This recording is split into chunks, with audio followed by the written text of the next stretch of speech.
Evangelio de 28 de abril 2015 del Santo Evangelio según San Juan. Por aquellos días se celebraba en Jerusalén la fiesta de la dedicación del templo. Era invierno. Jesús se paseaba por el templo bajo el pórtico de Salomón. Entonces lo rodearon los judíos y le preguntaron: ¿Hasta cuándo nos vas a tener en suspenso? Si tú eres el Mesías, dínoslo claramente. Jesús le respondió: Ya se lo he dicho y no me creen. Las obras que hago en nombre de mi Padre dan testimonio de mí, pero ustedes no creen porque no son de mis ovejas. Mis ovejas escuchan mi voz, yo las conozco y ellas me siguen. Yo les doy la vida eterna y no perecerán jamás. Nadie las arrebatará de mi mano. Me las ha dado mi Padre, y Él es superior a todos, y nadie puede arrebatarlas de la mano del Padre. El Padre y yo somos uno. Palabra del Señor, gloria a ti, Señor Jesús. Conviene leer una parte de los Hechos, primera lectura.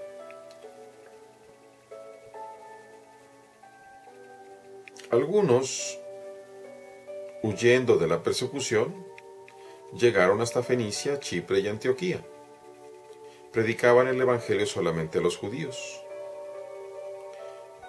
Hubo algunos chipriotas y cirinenses que al llegar a Antioquía comenzaron a dirigirse también a los griegos y a predicarles el Evangelio del Señor Jesús. Y como la mano del Señor estaba con ellos, muchos se convirtieron y abrazaron la fe. Bernabé fue enviado a Antioquía. Viendo la acción de la gracia de Dios se alegró mucho, y como era hombre bueno, lleno del Espíritu Santo y de fe, exhortó a todos a que, firmes en su propósito, permanecieran fieles al Señor. Bernabé partió hacia Tarso en busca de Saulo. Lo llevó consigo a Antioquía. Vivieron durante todo un año y enseñaron a mucha gente. Allí, por primera vez, los discípulos recibieron el nombre de cristianos. Muy bien.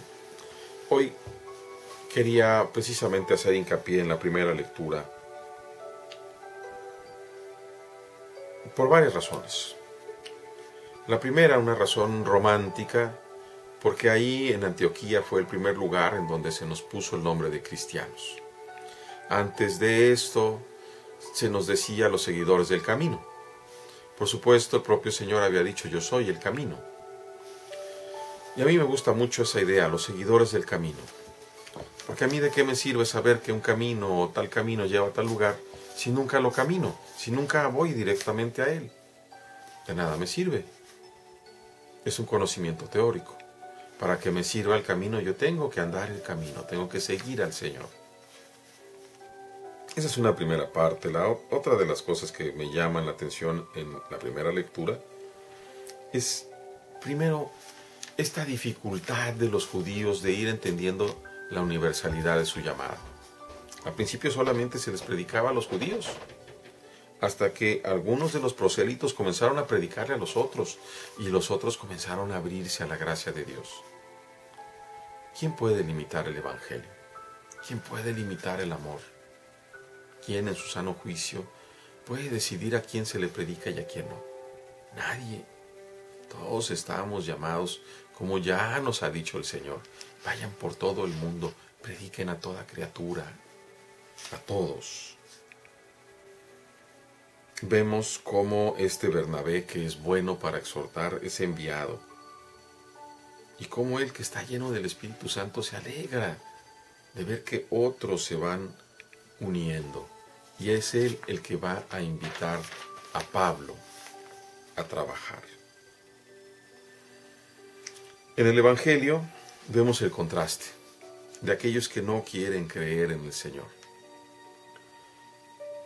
A Juan le gusta mucho jugar con esta cuestión de las fechas. Se acercaba la dedicación del templo, una fiesta muy solemne. Y llegan los judíos a preguntar, a acosar al Señor: dinos claramente si tú eres el Mesías. Y el Señor les contesta de manera muy clara y contundente: ya se los he dicho y no creen. ¿Para qué les sigo diciendo? Las obras que hago en el nombre de mi Padre dan testimonio acerca de mí.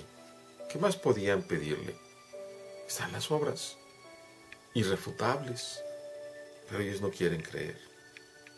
Y dice la razón: ustedes no son de mis ovejas. Qué pena, qué tristeza, qué dolor, qué terrible situación no ser de las ovejas del Señor. ¿Cómo se es de las ovejas o no se es de las ovejas? Ser de las ovejas o no ser de las ovejas es una decisión interna de cada uno de nosotros. Si nos abrimos a la posibilidad de Dios, si nos abrimos al amor de Dios, entonces recibiremos el Espíritu que nos conduce a ser fieles a Dios. Pero si nos cerramos al amor de Dios, si nos cerramos al Espíritu, nosotros permanecimos en la ira de Dios. Dice el Señor, nos va a ir diciendo varias cosas muy bonitas. Mis ovejas escuchan mi voz, yo las conozco y ellas me siguen. Yo les doy la vida eterna. No perecerán jamás, nadie las arrebatará de mi mano. ¿Quién puede quitarle algo a Dios? Si nosotros recibimos al Cristo, aún en medio de nuestra miseria, si nos esforzamos por ser fieles a Él, nadie nos va a arrebatar de la mano del Señor. Nadie. Y nos dice todavía la garantía: me las ha dado mi Padre.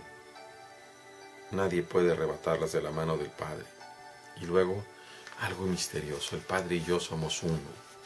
Ciertamente, en Deuteronomio 4 hemos leído: escucha, Israel, el Señor tu Dios, Yahvé tu Dios, es uno. Yahvé Elohenu, Yahvé Echad, es un solo Dios. 3 personas, un solo Dios. Por eso el Señor Jesús lo dice con toda contundencia: el Padre y yo somos uno. Uno en el Espíritu también. El Padre, el Hijo y el Espíritu. Es la voluntad del Padre que ninguno de nosotros que hemos sido bautizados en el nombre del Señor nos perdamos. Solamente nosotros podemos rechazar esa salvación. Seamos muy prudentes, muy humildes y pidámosle más bien al Señor el día de hoy: Señor, sosténme en tu mano, no dejes que me pierda, no dejes que me extravíe, guíame precisamente a llegar a tu presencia. ¿Qué podremos responder? ¿Dudar del Señor como los judíos? ¿Alegrarnos en el Señor aún cuando no lo conocemos, como todos aquellos que recibieron la palabra en Antioquía, en Chipre? Mis hermanos, llenémonos de gozo, porque el Señor le dice a Tomás: dichosos aquellos que creerán sin haberme visto. Y eso somos tú y yo. Pidámosle hoy con humildad a nuestro Padre en el cielo que aumente nuestra fe, que aumente la presencia del Espíritu Santo en cada uno de nosotros. Dios les bendiga, hermanos.